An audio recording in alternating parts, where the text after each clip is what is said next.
nuestra reunión de hoy. Y para la gente que se unió, bienvenida a Araceli, Ricardo, Derlis. Hoy queremos conversar un poquitito sobre, ahí está Silvia también, sobre lo conceptual de la participación comunitaria. Y la idea un poquitito es que traslademos esta conversación, ¿verdad? Hacia las experiencias que estamos teniendo en cada una de las comunidades en donde estamos, ¿verdad? La gente en la plaza, con la gente que le tocó trabajar y un poco el Divino Niño también hacer un poco lo mismo.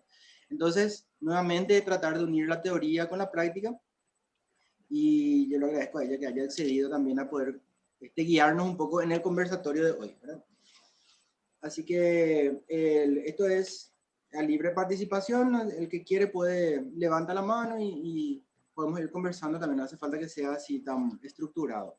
Igualmente, como para ordenarnos, entonces empezar ya con Mechi. Dale, súper bien, gracias. Gracias, José. Voy a compartir pantalla.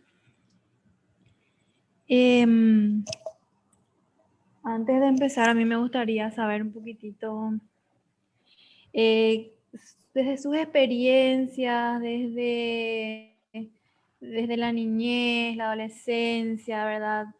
¿Cómo ustedes identifican esta cuestión de la participación, ¿verdad? De niños, o si ahora mismo están participando en espacios. Si me pueden decir un poquitito eso, ¿verdad? ¿Cómo es la participación de ustedes, ¿verdad? Si están en alguna organización.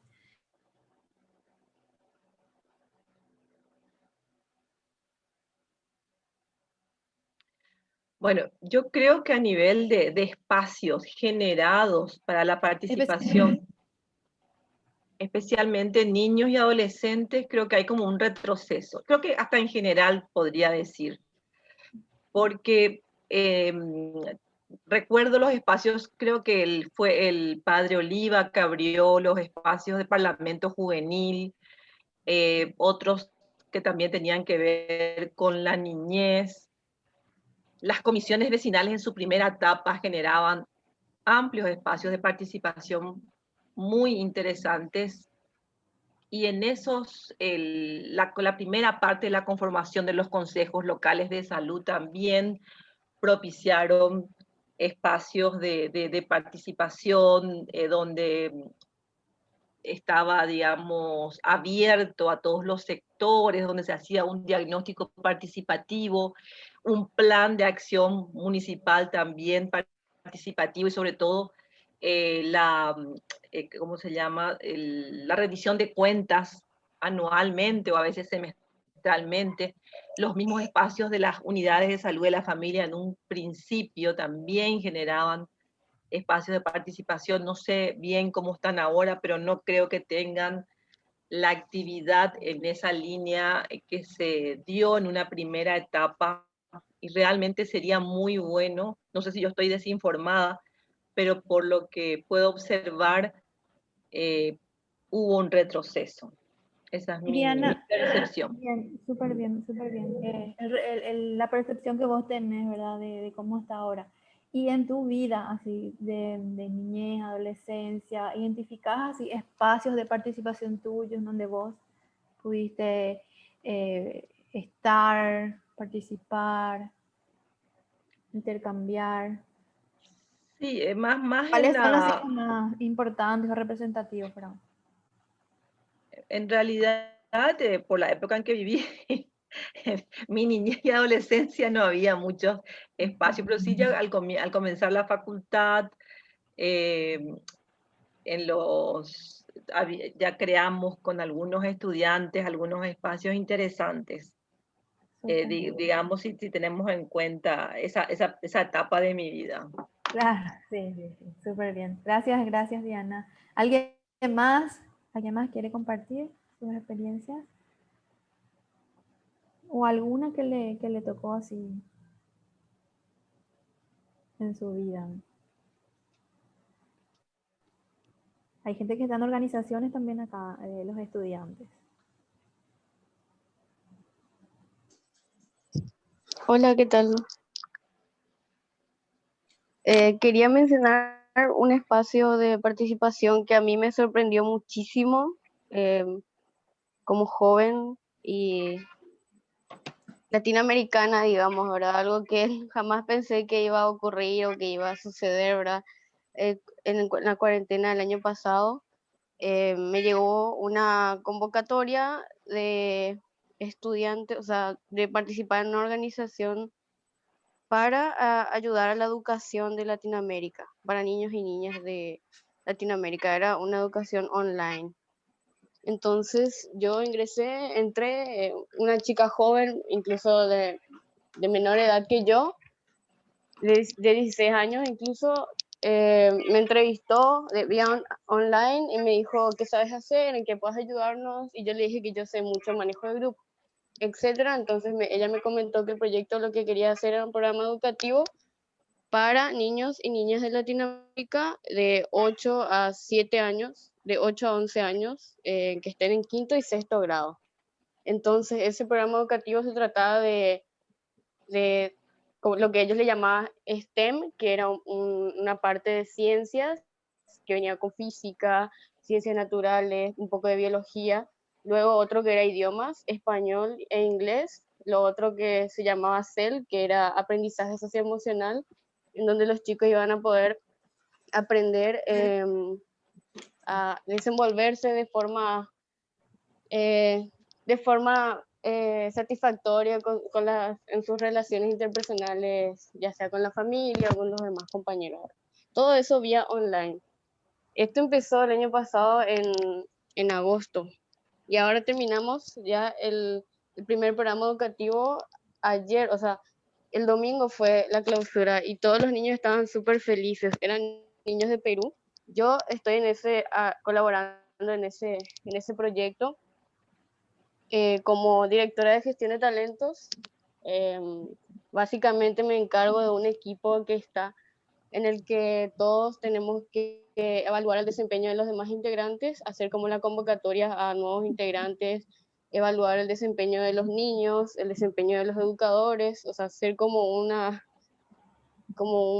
espacio ahí de bienestar del personal, digamos, del proyecto. Y fue una experiencia súper grata para mí porque todos eran jóvenes, incluso los educadores eran muchos de Paraguay. Algunos enseñaban inglés, otros enseñaban español, otros estaban en las áreas de aprendizaje socioemocional. Entonces fue realmente muy loco la experiencia de participación y jamás pensé que podría cruzar fronteras así y estar hablando con gente y que ahora mismo son parte de mí, de mis amigos, ¿verdad? Y en los que hacemos reuniones así de integración, todo online, y me pareció muy buena, muy loco también la experiencia de educación, de desarrollo que pude tener como joven y como persona a nivel latinoamericano. Eso. Súper. Y autogestionada, ¿verdad? Que inicia desde la necesidad y desde el voluntariado también, ¿verdad? De pensar en otras personas. Súper bien. Gracias, Vale. ¿Alguien más que quiere compartir? Yo estuve en un grupo de LGTBI, que no voy a dar el nombre porque no tuve una experiencia buena. Quise acompañar porque era un grupo que estaba aparentemente conformándose para acompañar a jóvenes con historia de violencia doméstica, de rechazo y cosas por el estilo. Y lastimosamente las autoridades, otra vez, al final es como que tomaron ese rumbo del personalismo, ¿verdad? De la gente, del liderazgo negativo, ¿verdad? Donde se notaba que otra vez los dirigentes lo que querían era posicionarse políticamente o de repente hacerse notar y ese tipo de cosas, y no se trabajó y nunca me permitieron asesorarles realmente en trabajar la parte de que sea como una comunidad realmente, ¿verdad? Que pueda haber ese apoyo. Todo se limitaba solamente al tema de asesoría profesional, en donde yo estaba como voluntario, psicólogo voluntario para ese grupo. Y sí, me faltó eso. eh, no había ese espíritu de pertenencia y de trabajar un poquitito esto de acompañar, ¿verdad? Era solamente como que iba todo por la información, donde podemos denunciar y esto y lo otro, pero quedaba ahí, ¿verdad? Para mi gusto, me faltó el tema de acompañar, de estar al lado de, ¿verdad? De generar a lo mejor una experiencia mucho más humana y más cercana, ¿verdad? Teniendo en cuenta la población que teníamos, ¿verdad? Pues estamos hablando justamente de adolescentes y de personas que estaban, muchos de ellos con situación de discriminación y todo eso por el tema de su sexualidad. Estoy hablando de personas trans o no cis o ese tipo de, digamos, conceptos que para mí inclusive eran, yo aprendí mucho, eso sí, bastante, me abrió la mente porque estaba muy desfasado en cuanto a ese tema de género. Sí, pero creo que también, a pesar de no haber sido una buena experiencia, aprendí también, ¿verdad? Porque uno aprende que no es comunidad, ¿verdad? Cuando pasan esas cosas, ¿verdad? Y también me siento identificado con eso porque en el trabajo que yo hago en el Ministerio de Salud también es así, es demasiado institucional y cuesta mucho crear ese vínculo con las personas porque la institución de repente es muy rígida y creo que no estamos acostumbrados a trabajar en equipo. En general digo, ¿verdad? Por lo menos los de la vieja escuela nos cuesta bastante más. Gracias, José. No sé si alguien más quiere comentar un poquitito sobre experiencias participativas desde la niñez, adolescencia o ya de adultos. Una cuestión, una persona más y ya arrancamos. Si no,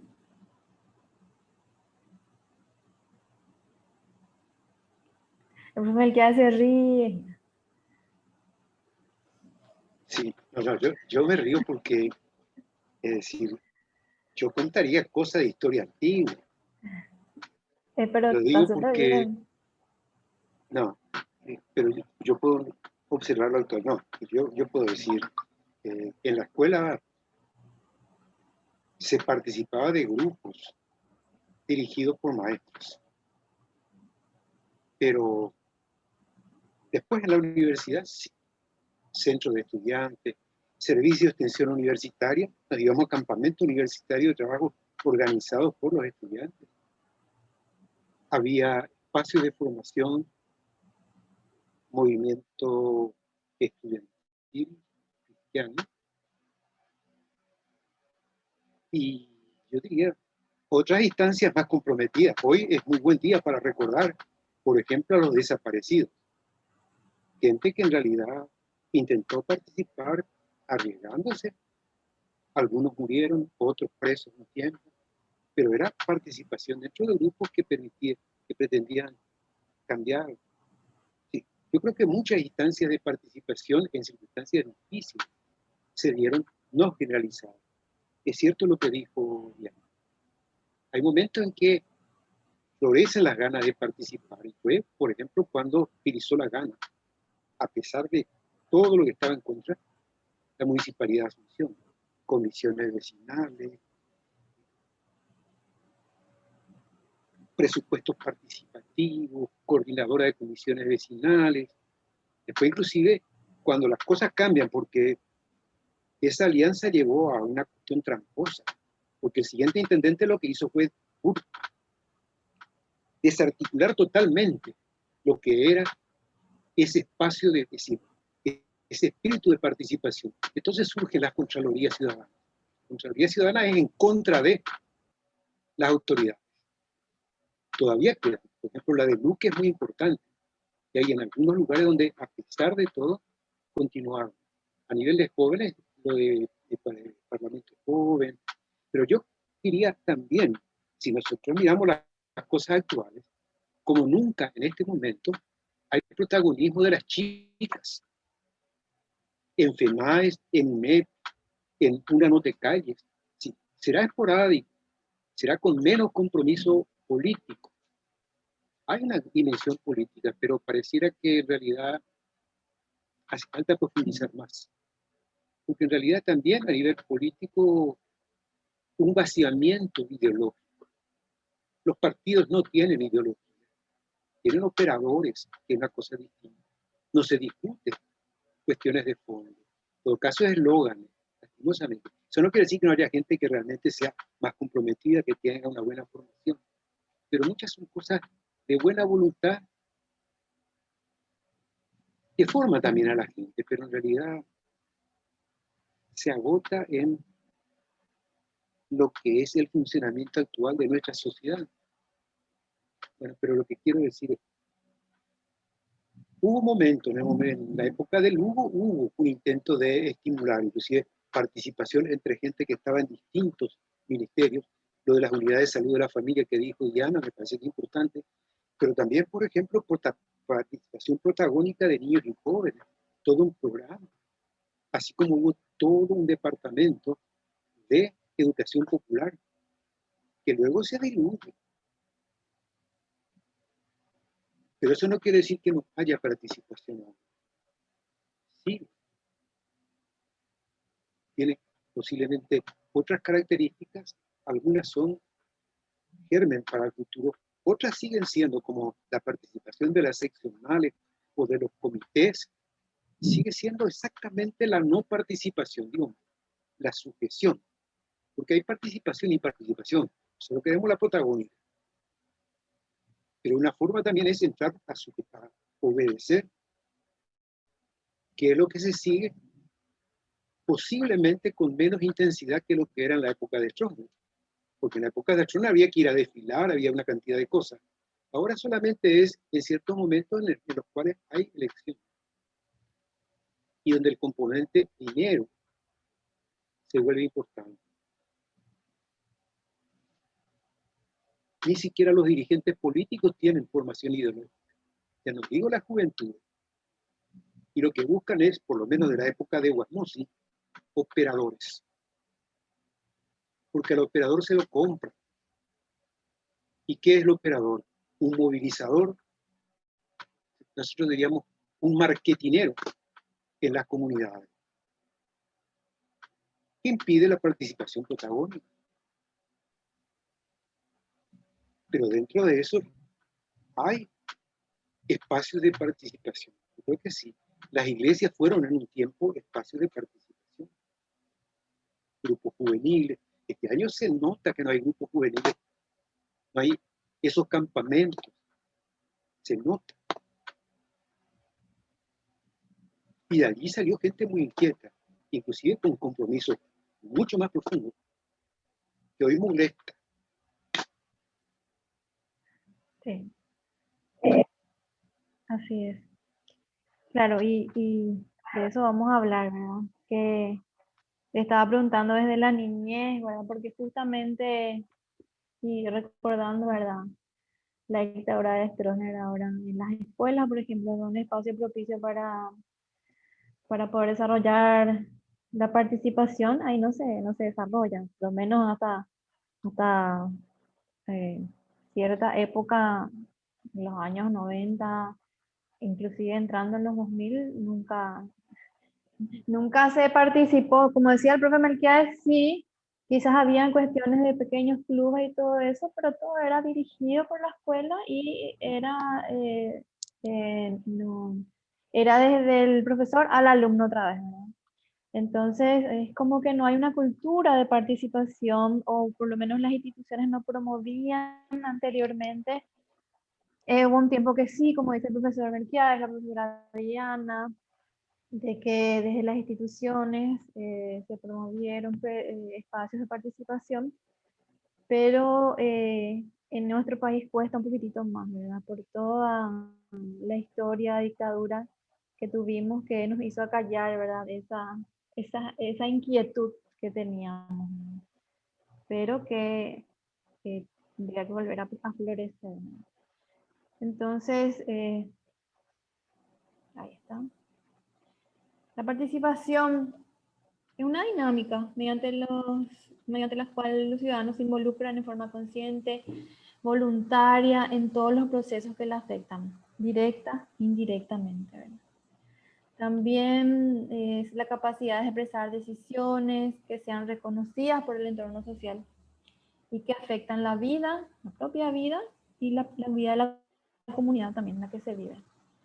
Y es un proceso organizado, colectivo, libre, incluyente, en el cual hay una variedad de actores, de actividades, de grados, de compromiso, veíamos también eso, ¿verdad? Que está orientada por valores y objetivos compartidos en cuya consecución se producen transformaciones comunitarias individuales.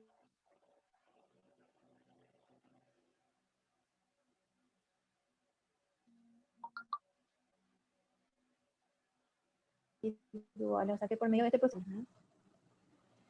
La participación y la psicología comunitaria. En nuestras propias raíces, ¿verdad? En nuestras escuelas fundantes, como se dice, ¿verdad? Vemos que la participación es súper importante. Desde la investigación acción participativa, la sociología militante, Falsborda, ¿verdad? Que propone la participación como el método para la acción, para la investigación, ¿verdad? La educación popular de Paulo Freire, en donde decía que la persona participa diciendo, hablando, contando sobre su mundo, sobre su propia experiencia y su propia vida, ¿verdad? Y a partir de ahí trabaja con los demás para la transformación. El paradigma de la construcción y la transformación crítica también, que propone la participación como metodología en la acción de la psicología, y también propone la investigación y acción participativa, por ende. La psicología social de Martín Baró también, que hablaba de que la participación de las comunidades, de los pueblos, es muy importante, ¿verdad? Para escuchar lo que viven, ¿verdad? Escuchar lo que las personas están pasando, sintiendo, y que la psicología debe tomar eso, ¿verdad? Y también con relación a salud, ¿verdad? En la conferencia y la declaración de Alma-Ata del 78, ahí empieza a tomar partido fuertemente la participación de las comunidades para la promoción, para la prevención en salud, y específicamente también con la Carta de Ottawa del 86, en donde se propone una nueva estrategia para la promoción de la salud mental, en donde la participación de las personas y las comunidades es muy importante. Y muchos de los autores de psicología comunitaria dicen que no hay psicología comunitaria sin participación. Si nosotros le sacamos el componente participativo, ¿verdad? No estamos trabajando en psicología comunitaria, no vamos a poder trabajar en comunidad, ¿no? Y hablando un poquitito de esta idea de la promoción de la salud mental, que justamente estaba hablando también José, ¿verdad? Hay una mención importante de la participación activa de la comunidad, la transformación de los lazos comunitarios hacia vínculos solidarios, la constitución de la propia comunidad como sujeto activo de la transformación de sus realidades. Y esto solamente se puede dar por medio de la participación activa y protagónica, como decía el profesor Melquiades, ¿verdad? Les muestro esto de la escalera de la participación para poder evaluar un poquitito, porque quien más, quien menos tiene experiencias, ¿verdad? De organizaciones, inclusive en sus propios trabajos, ¿verdad? De experiencias participativas, algunas con algún grado de compromiso, otras con más compromiso. Y Hall proponía esta escalera de participación, donde hay un primer escalón en donde la pasividad, ¿verdad? Las personas participan cuando se les informa. Puede decirse que no es una participación real, ¿verdad? Cuando solamente se les informa, no tienen ninguna injerencia en las decisiones y en la implementación del proyecto. Generalmente viene un proyecto, se baja, como se dice, ¿verdad? El proyecto, y la gente solamente se informa, ¿verdad? Una participación pasiva, y puede que no sea participación también, ¿verdad? En donde se pide en el siguiente escalón, se le pide a las personas que participen, por ejemplo, respondiendo encuestas, no tienen la posibilidad de influir ni siquiera en el uso que se va a dar la información. Algunas veces no dan ni para qué es la información que se les está pidiendo, ¿verdad? Solamente se les utiliza a las personas para que den como fuente de información, ¿verdad? También hay una participación por consulta, en donde las personas si ya saben de qué se trata el proyecto, son consultadas, ¿verdad? Por agentes externos que escuchan sus puntos de vista sobre algún tema, pero sin tener incidencias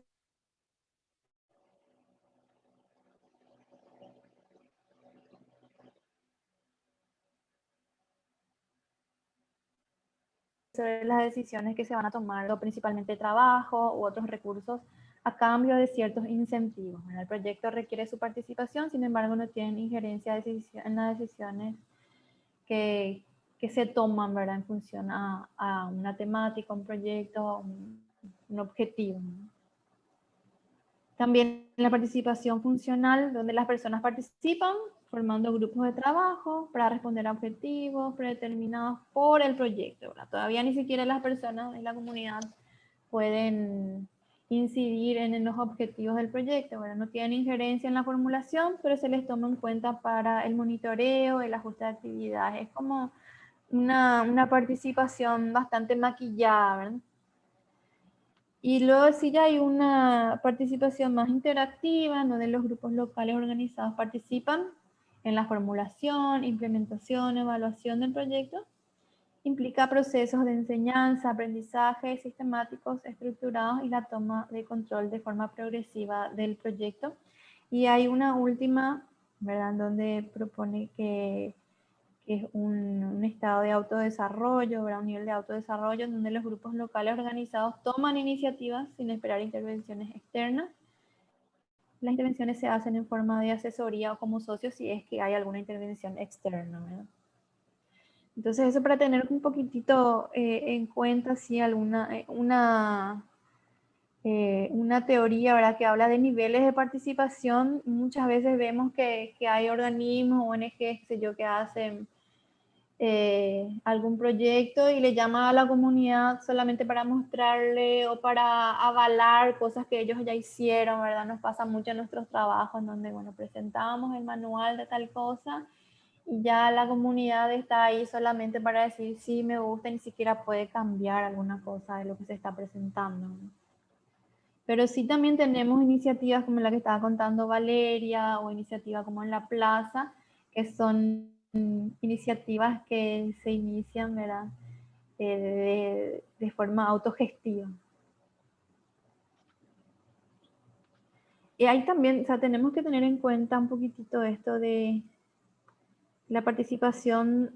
Tampoco tenemos que tomarlo como una panacea en el sentido de que sí es muy importante, pero como estaban diciendo también los profes, ¿verdad?, que se le estaba descargando de sentido, ¿verdad? Se llegó a utilizar la participación como una herramienta también del neoliberalismo, porque en el discurso participativo originalmente, que era utilizado como política democratizante, promotora de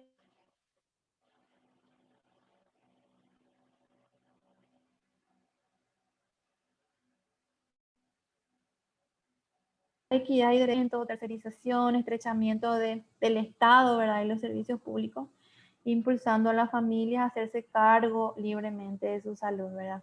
Entonces tenemos que tener también, parar la oreja, ¿verdad?, cuando, bueno, ahora mismo era como la moda de la participación, ¿verdad?, tal cosa participativa, pero muchas veces esa participación está como disfrazada también de, bueno, hagan ustedes esto, ¿verdad?, y nosotros ya no nos hacemos cargo de esto porque ustedes ya tienen que hacerse cargo y participar, ¿verdad? Sin embargo, siempre tenemos que estar controlando, ¿verdad?, que el Estado cumpla y que garantice los derechos de la población. Y un poquitito para reflexionar, ¿verdad?, en la perspectiva comunitaria, la acción conjunta y libre de un grupo que comparte intereses, objetivos, siempre tiene que estar contextualizado y con relación a la historia, a la coyuntura. Toda participación es participación social, porque la participación es tomar parte de algo, es tomar parte de algo con otros, siempre con otros. Proceso que implica la producción de intercambio de conocimientos, es una acción socializadora, concientizadora, hay una colaboración, una labor compartida en diferentes grados, la organización, la toma de decisiones y efectuar acciones también, la comunicación democrática, la participación como derecho, son cuestiones que tenemos que ir tomando en cuenta, ¿verdad? La participación es un derecho. Y la participación como cultura, y eso estábamos hablando hace rato, ¿verdad?, de que cómo vamos a aprender a participar, solamente participando, ¿verdad? Y cómo se generan los espacios de participación. Por eso yo remitía un poquitito a nuestros propios espacios de participación, donde yo estoy participando, donde estoy poniendo mi voz, donde estoy poniendo mi compromiso, ¿verdad? Y desde qué edad más o menos pude hacerlo y en qué espacios que a mí me abrieron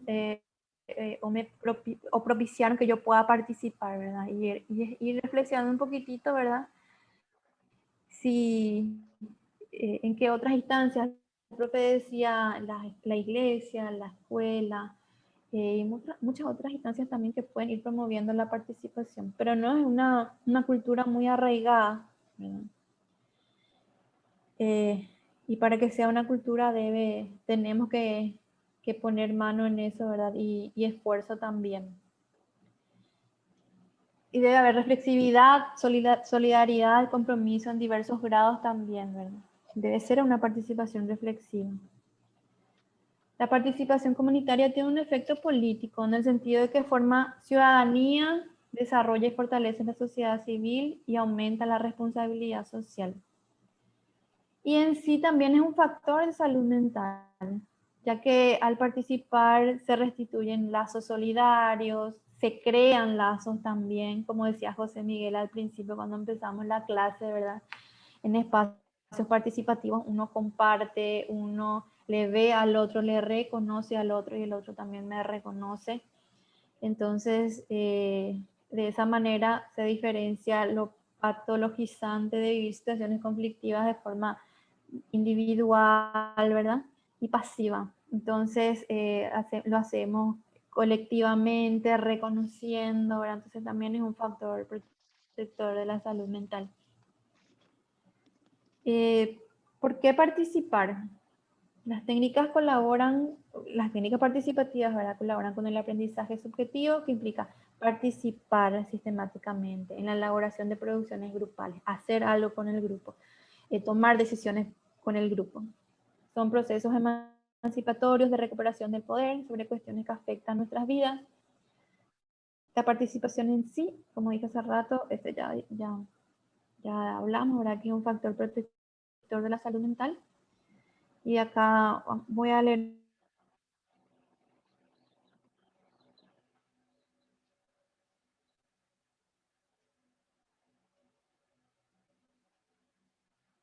un poquitito se expresa casi siempre como una falsa generosidad. Los opresores falsamente generosos tienen la necesidad de que la situación de injusticia permanezca a fin de que su generosidad continúe siendo la posibilidad de realizarse. El orden social injusto es la fuente generadora permanente de esta generosidad que se nutre de la muerte, del desaliento y de la miseria. Jamás puede entender este tipo de generosidad, que la verdadera generosidad radica en la lucha por la desaparición de las razones que alimentan el falso amor. Tiene que ver con la participación porque justamente voy a remitir otra vez a lo que decía el profe Melquiades, ¿verdad? Si pensamos en una seccional, ¿verdad? La participación que van a promover no va a ser una participación real, ¿verdad? Va a ser una participación donde realmente se pueda perpetuar cómo están las cosas, ¿verdad? Y generalmente la participación lo que hace es romper esos lazos, poder pensar, reflexionar y ver qué realmente necesita el pueblo, la comunidad. Y algunos desafíos: acompañar, generar prácticas participativas de transformación de vínculos comunitarios, de constitución de la comunidad como sujeto activo, de transformación social, pensar la participación como condición para el ejercicio de ciudadanía, posibilidad de decisión sobre cuestiones que tienen que ver con nuestras propias vidas, la de las demás personas, promoción de acciones que transformen las condiciones que afectan la salud y el bienestar, y la posibilidad de reflexionar críticamente sobre qué tipo de participación acompañamos o posibilitamos. Son como algunos desafíos de la psicología comunitaria. Y acá esta foto que le robé a Agustín Barúa, que dice: salud mental es ser parte, ¿verdad? Por eso es tan importante la participación en la psicología y en la psicología comunitaria, porque la persona pone su voz, participa, es una persona que tiene historia, puede hablar, puede decidir, puede comunicar, puede también vincularse y comprometerse. Bueno, creo que hasta ahí. Hay otras cosas, muchas otras cosas más que podemos seguir hablando de la participación, ¿verdad? los obstáculos para la participación, pero yo creo que podemos ir ahondando en otros espacios también, José Miguel, por el tema del tiempo y los demás también.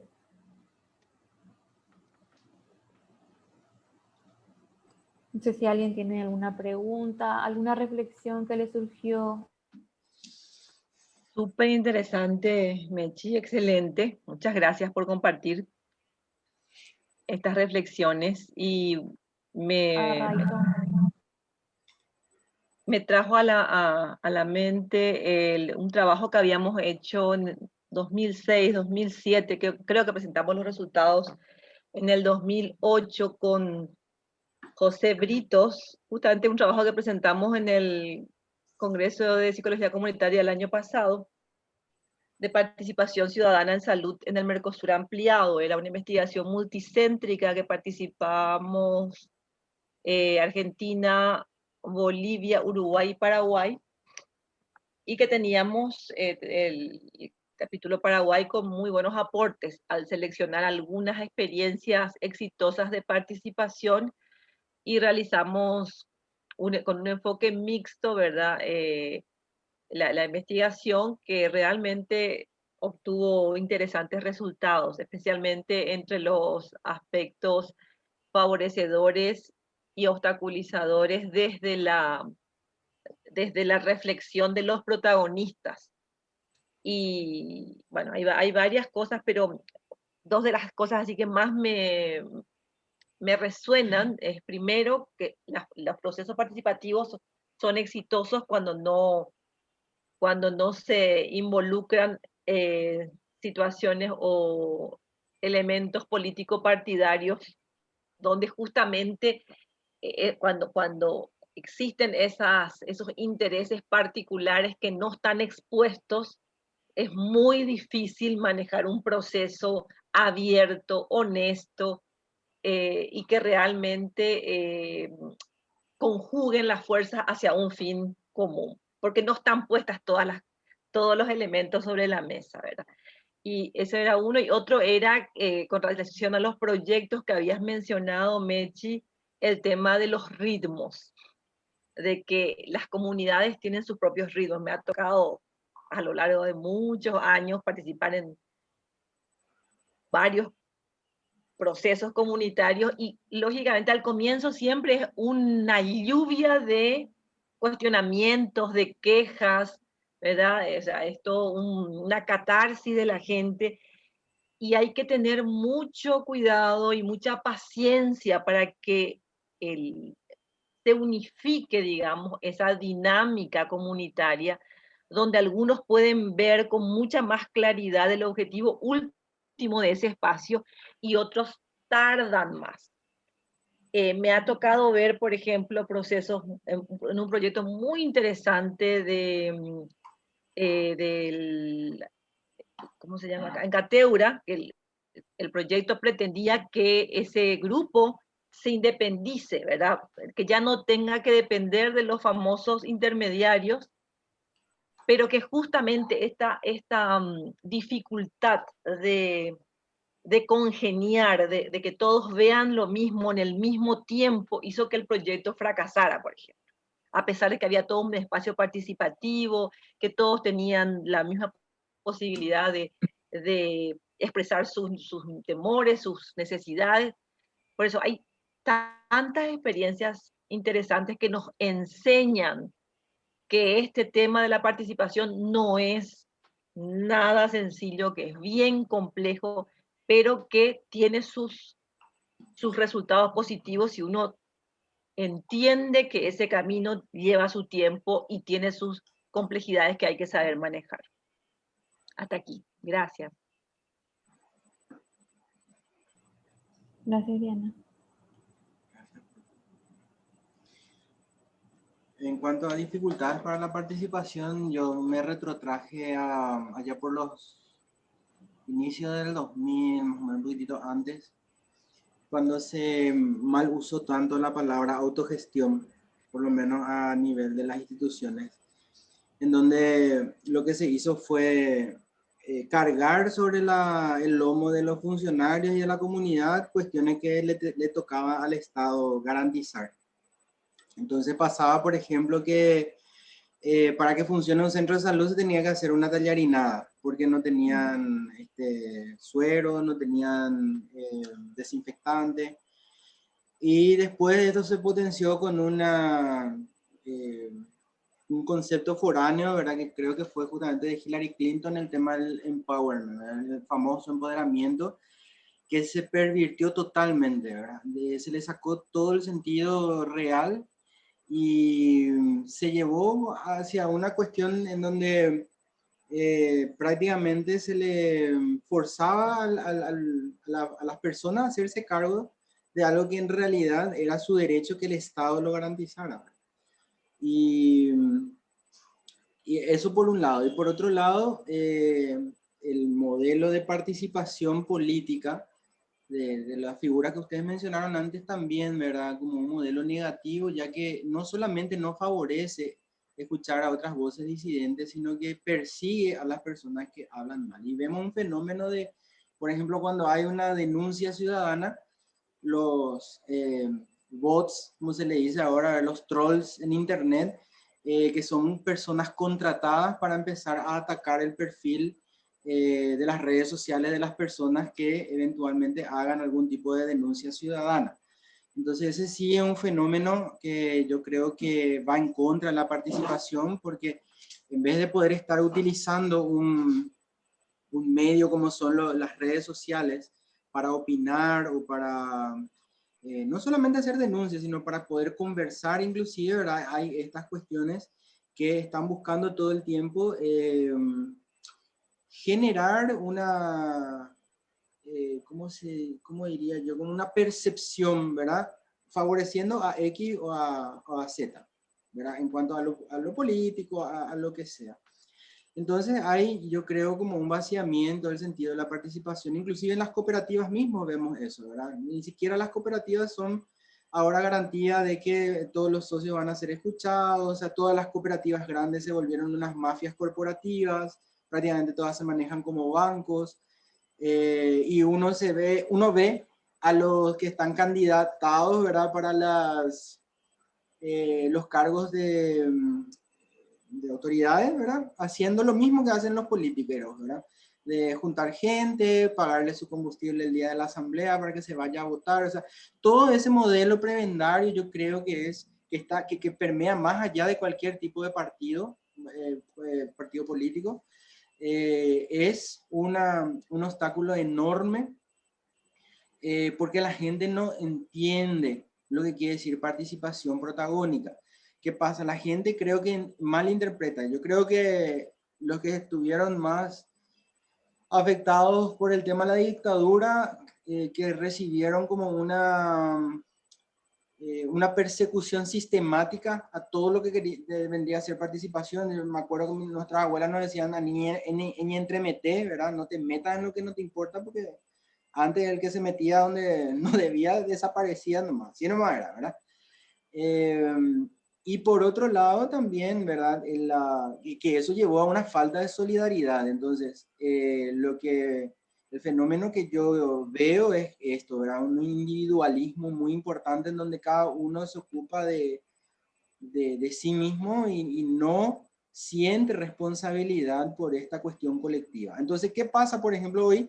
Todos nos quejamos los raudales en Asunción, pero todo el mundo tiramos nuestra basura que se va y que llena los desagües, ¿verdad? Y al final no hay una conciencia colectiva de que no es solamente una cuestión de educación solamente, sino que de que no medimos el impacto que puede generar nuestro propio comportamiento. Entonces, me parece que esa es una cuestión muy importante que se tiene que trabajar desde la primaria, el tema de la participación. No solamente enseñar cómo saludar y todo eso, que es muy bueno, ¿verdad? Las reglas de moral y buenas costumbres y todo eso, pero también hay que enseñar el saber hablar, el saber conversar y la tolerancia, porque yo veo como una falta de tolerancia hacia la idea del otro, y un ataque hacia lo diferente. O sea, si yo veo que alguien no piensa igual que yo, entonces enseguida ya estoy buscando la manera de buscarle alguna brecha o alguna hilacha, como se dice, ¿verdad? Para sacarle autoridad en lo que está diciendo o sacar el sentido. Y entonces es como si fuese que no pueden haber voces diversas, ¿verdad? Estamos como que acostumbrados a que solamente puede haber una verdad. Y eso también me parece que es otra situación que amenaza la participación. El hecho de que no sepamos valorar la diversidad como algo positivo y que en muchos casos nos hace creer que el que piensa diferente a mí es una amenaza. Vemos directamente como una amenaza. Entonces siempre estamos actuando como en una actitud defensiva, ¿verdad? Entonces no nos escuchamos. Hacemos como que escuchamos, pero en realidad estamos escuchando para enseguida volver a contraatacar. Esas dos cosas a mí me parecen que son situaciones así muy folclóricas nuestras y que tienen raíces profundas, obviamente, ¿verdad?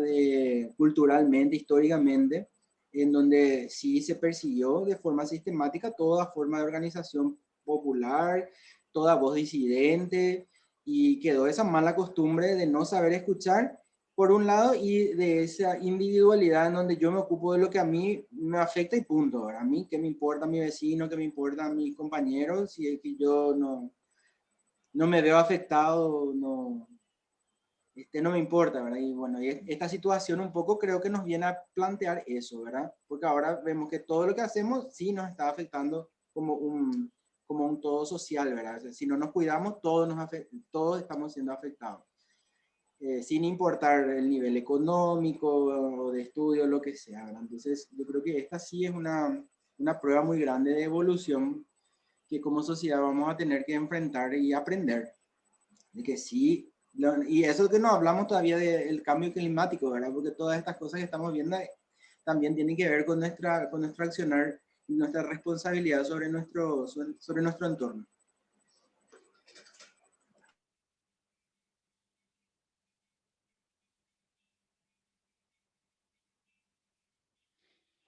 Yo pienso que temas como este son muy importantes como para analizar. Y sí, me gusta que tengamos una reunión sobre un tema como este. Es más, yo le voy a pedir a Mechi que su presentación la levantemos porque tiene que ver con el tema de poder social dentro de lo que es nuestro curso. Pero hay cuestiones de tipo cultural, pero hay cuestiones de tipo estructural. Es decir, con el tiempo se fue haciendo las cosas para que en realidad la real participación no sea posible. Hay un libro de César Gallardone, del 54-55, Construyamos una Nación, donde se plantea cómo someter a las seccionales coloradas a las directivas de la autoridad central, la Junta de Gobierno, donde el que controlaba era fundamentalmente el administrador, el tesorero, que era un general, Marcial Samaniego se llama. Pero lo que quiero decir es, eso se piensa. José Miguel hizo alusión a las cooperativas. En la época de Guasmosi hubo una política de destrucción de la cooperativa. ¿Cómo?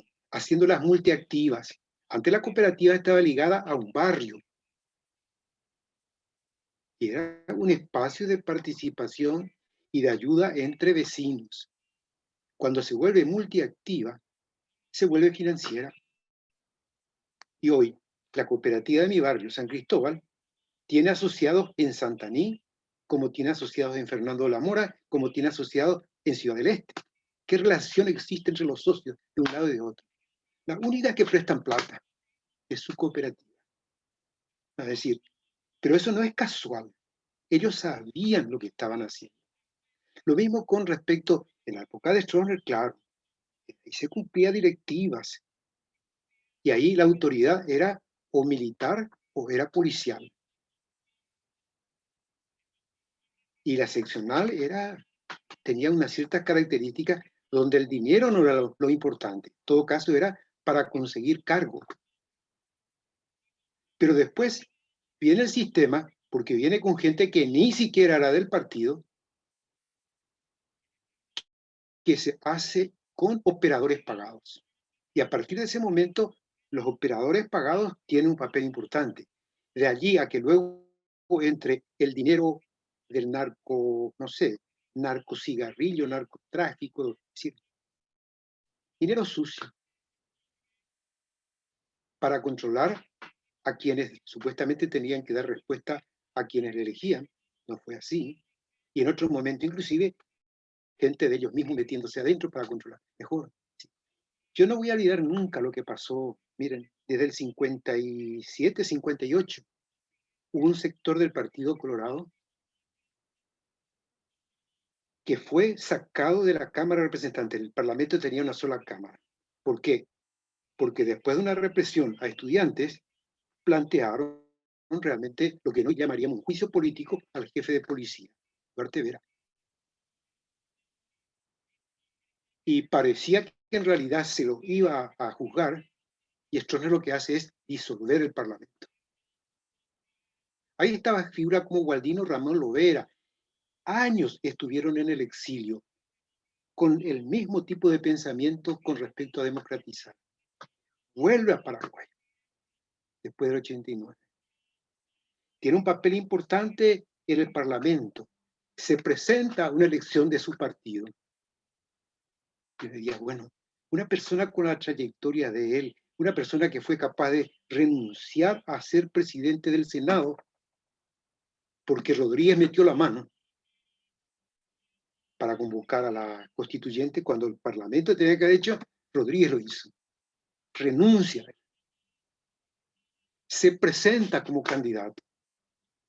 Pierde 99% a 1%. Y le gana Blas N. Riquelme.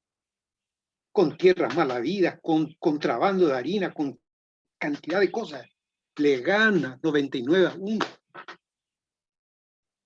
¿Cómo puede ser eso?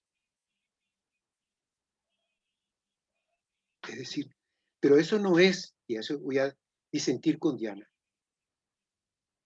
Los partidos tradicionales hacen. Vos podés discutir con Juani. La profesora Juani, ahora no es profesora, que ya es militante de un partido y le tiene formación ideológica. Pero no anda con prebenda, no anda a decir. Ella te dice en la cara lo que piensa. Entonces hay políticos y políticos. En los partidos tradicionales hay gente que en realidad ni tiene formación ideológica, ni tiene actuar democrático. Se somete y quiere someter. Pero no todo el mundo es así. Entonces, no es el problema de que la política se meta en ciertos lugares de participación, no.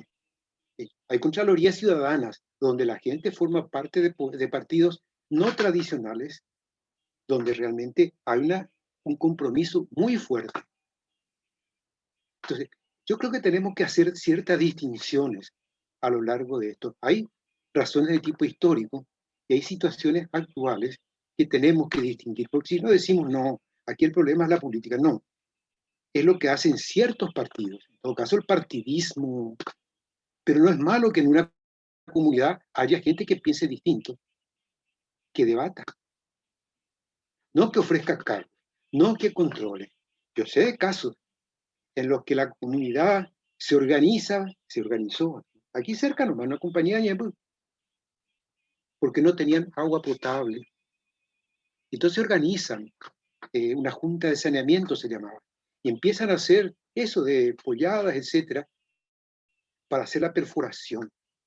Van juntando dinero. Viene el presidente de la asociación y le dice, pero ¿qué es lo que están haciendo ustedes? ¿Por qué no me pidieron a mí? Y no van a creer. Les consiguió agua de Senasa. Pero a partir de ese momento, esa comisión dinámica dio pie a una comisión controlada por el presidente de seccional. ¿Qué es lo que hizo? Mató la participación. Y hay muchas formas como se mata la participación. a veces con un regalito, a veces comprando a los dirigentes.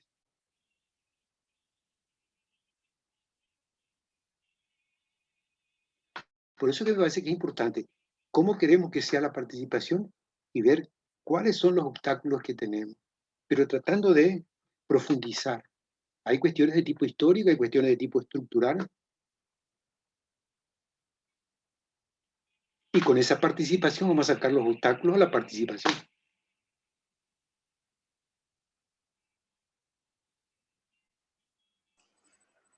Creo que un modelo de los gobiernos medio reciente justamente fue comprarle a las autoridades sindicales con cargos en el gobierno. Entonces toditos se callaron. Todos los sindicatos de salud, de educación, todo el mundo, todos tenían cargo directivo en la oficina del gobierno, entonces ya no había más protestas, terminaron las Sí. Claro, pero ser representante sindical ante IPS y ganar lo que gana la gente del consejo, 10 salarios mínimos, 10 veces lo que ganan sus compañeros, y el sindicato no ser capaz de decirle lo que vaya más allá del salario mínimo tenés que pasar al sindicato o a la organización. O decir, no puede ser. ¿Por qué? Porque asume realmente los intereses de los que están arriba. Pero eso es una forma estructural de echar a perder la participación. Porque ese ya no es más representante, sino es cómplice del consejo. A lo mejor es fuerte cuando digo cómplice, ¿verdad? Pero digamos, ya no responde a la gente. Sí, pero se entiende, profe, o sea, la idea que está dando, que ahí ya pierde su representatividad. Solo Pero eso ya para no es aclarar. cuestión personal, ¿eh? Eso es una cuestión estructural, porque lleva a corromper a la gente. Solo para aclarar lo que estaba diciendo, no sé si comprendió bien. Lo que yo estaba expresando es lo que salía en nuestros grupos focales con respecto a los aspectos obstaculizadores de la participación. Y era justamente, finalmente en el 2006, 2007, cuántos partidos no tradicionales tenían fuerza, y hasta hoy, ¿verdad? Generalmente, y hablando de los 6 proyectos que se manejaron en ese entonces en la investigación, la percepción de la gente es que cuando se involucraban los intereses políticos partidarios, como pusiste el ejemplo, Melquiades, que para ayudar supuestamente a una obra de provisión de agua, se mete un político y luego lleva agua a su molino. O sea, el objetivo en ese momento no es una cuestión de compartir ideología, tiene un objetivo específico, por ejemplo, provisión de agua, pero se involucran otros intereses que no están expresados y llega a corromper, como decís vos, esa organización y terminan peleándose por cuestiones que no tienen que ver con el objetivo de ese proyecto. Eso es lo que salió muy claro como en distintos grupos como uno de los aspectos obstaculizadores. Justamente lo que siempre nosotros manejamos es que cada uno tiene total derecho de tener su ideología, su club, su religión, pero que no tienen que verse, que los espacios donde uno está viendo un objetivo común, uno puede expresar, pero no imponer cuestiones que a veces están por fuera de ese objetivo. Por ejemplo, mejorar, qué sé yo, en este caso, la provisión de agua potable u otros objetivos que requieren que la gente aporte, comparta y se beneficie, por ejemplo, de un producto en especial, porque en eso un poco se centraba el trabajo de investigación que hicimos. Y sí, lastimosamente pasan estas cosas. Y justamente hace poco tuvimos por el tema dengue, hicimos una investigación con algunas comisiones vecinales y nos decían, acá ya no existen comisiones vecinales, la gente se organiza generalmente, ya sea del Partido Colorado o del Partido Liberal, solamente para hacer proyectos y captar los fondos que están destinados a proyectos de comisiones vecinales desde la municipalidad. Pero es para captar esos fondos y no invitan a nadie, a veces ni se hacen las obras, o sea, todo ese trabajo interesante que se hizo desde el gobierno de Filisola y que se sostuvo por bastante tiempo, me tocó participar en varias asambleas, se fue prácticamente, fue desapareciendo, pero se organizan cuando hay convocatoria para los famosos proyectos con fondos que están destinados a comisiones vecinales. Entonces, hay mucho para reflexionar realmente sobre este tema. Súper interesante. ¿No se podría seguir en un próximo encuentro con eso de los obstáculos y los factores que propician la participación? Ya que la profe Diana tiene experiencia y va a poder hablar desde la experiencia, ¿verdad? Sí, es que Yo creo quiere. que podemos continuar el próximo miércoles con ese tema, obstáculos y facilitadores de la participación. Y seguimos con este debate porque realmente es muy rico y tenemos muchas cosas que podemos ir sacando también de acá con mucha... hay demasiadas aristas que podemos ir mirando. Sí, es demasiado importante. Yo siento que dos de las estudiantes de nuestro curso que estuvieron al principio, el caso de Silvia y el caso que estaba también al principio, sí, Araceli, ya no están. Porque este es un tema nuestro. Si hay un tema central en psicología social, es poder social. Da sentido a todo el resto, da sentido a lo que pasa en el grupo, da sentido a lo que pasa entre los grupos. Y creo que en realidad tendríamos que invitarle para que estén en la próxima. Esto es muy rico. Nosotros hablamos hoy los profesores, ¿verdad? Sería muy interesante, bueno, también Valeria contó su experiencia, que creo que es importante, pero sería bueno escuchar también que prepare, Diana me parece muy bien para la próxima y tratemos de hacer un debate y que nosotros, Mechi, le invitemos a los estudiantes del quinto. Planteo hacer un ejercicio. Yo voy a presentar, voy a tratar de hacerlo breve, de ser lo más breve posible, los resultados de esa investigación ya de hace más de 13 años, creo que, o sea, bastante tiempo.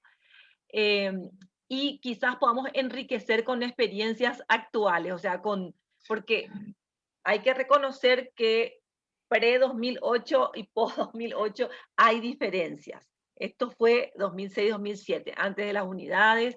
Entonces había como una experiencia diferente y entonces podemos hacer como un paralelismo y aportar a eso que había salido en aquel entonces con nuevas experiencias, o sea, tanto para los factores facilitadores como para los que obstaculizan, si les parece.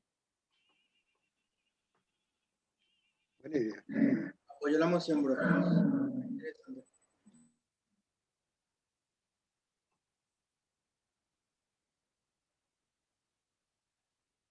Bien, quedemos así entonces. Vamos a hacer este Ok.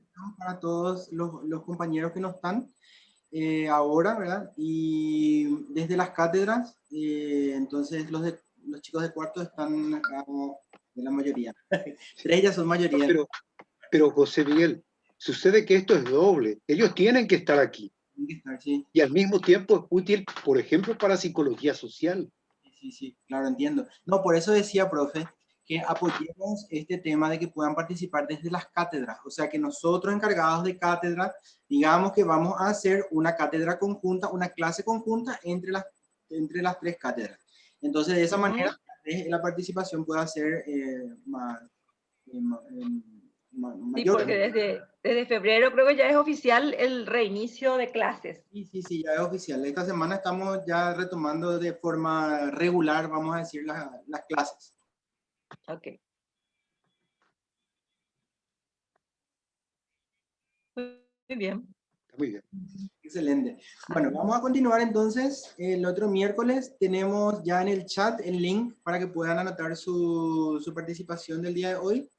Muchísimas gracias a todos. Es lindo ese interasignatura, dice Ricardo Villaverde. Me encanta el concepto, ¿verdad? Interasignatura. Una clase interasignatura, entonces, entre todos, y creo que es un poco resultado ya de esta interacción que estamos teniendo, ¿verdad? Algo bastante sui generis, pero que responde a nuestro espíritu de Suma mucho. construcción. Así que me encanta eso. Muchísimas gracias. Gracias a todos por su participación y estamos entonces en contacto. Gracias, Mechi, gracias a todo el equipo. Chao, chao. Chao, chao, chao.